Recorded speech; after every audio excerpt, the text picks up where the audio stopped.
Les défis des villes à l'ère de l'urgence climatique et l'économie circulaire. Malgré toutes les mises en garde des scientifiques depuis plus de 40 ans, les sociétés humaines n'ont pas encore réussi à limiter leur consommation d'énergie fossile, de matières premières et de biens non recyclés. Car la croissance de l'économie est basée essentiellement sur une augmentation linéaire de la consommation. Les villes occupent aujourd'hui à peine 4 % de la surface du globe, génèrent 80 % du PIB. Elles abritent 56 % de la population mondiale, consomment près de 80 % de l'énergie produite et sont à l'origine de 75 % des émissions de gaz à effet de serre.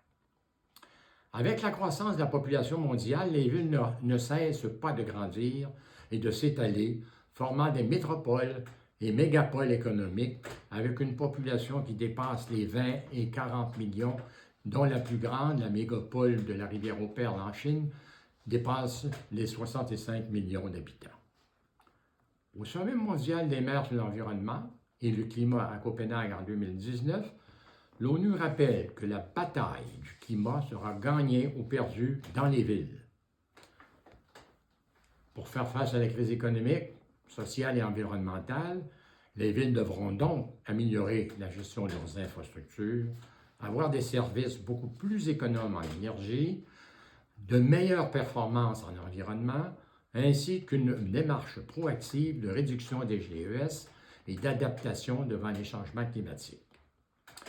Pour relever ces défis, la ville doit donc se renouveler, être considérée comme un écosystème et adopter une approche écosystémique pour passer de l'économie circulaire qui intègre le pouvoir de résilience de la nature, où rien ne se perd, mais tout se transforme. En somme, adopter et favoriser les infrastructures vertes, aussi, sinon plus importantes que les autres infrastructures minérales. Il faut de plus revoir la gestion, le fonctionnement et le développement de nos villes en impliquant davantage les citoyens à la base, dans une révision axée sur le quartier par quartier, en tenant en compte pour acquis que à la base, chaque individu qui consomme est responsable des résidus qui en découlent. La mission que s'est donnée le VRIC de promouvoir l'économie circulaire, intégrant le cycle du carbone, m'apparaît donc comme une importante démarche dans la bonne direction et c'est pourquoi je m'y suis associé. Il m'apparaît donc, pour terminer, essentiel que ces nouveaux paradigmes soient inscrits dans notre vision future ainsi que dans nos politiques gouvernementales.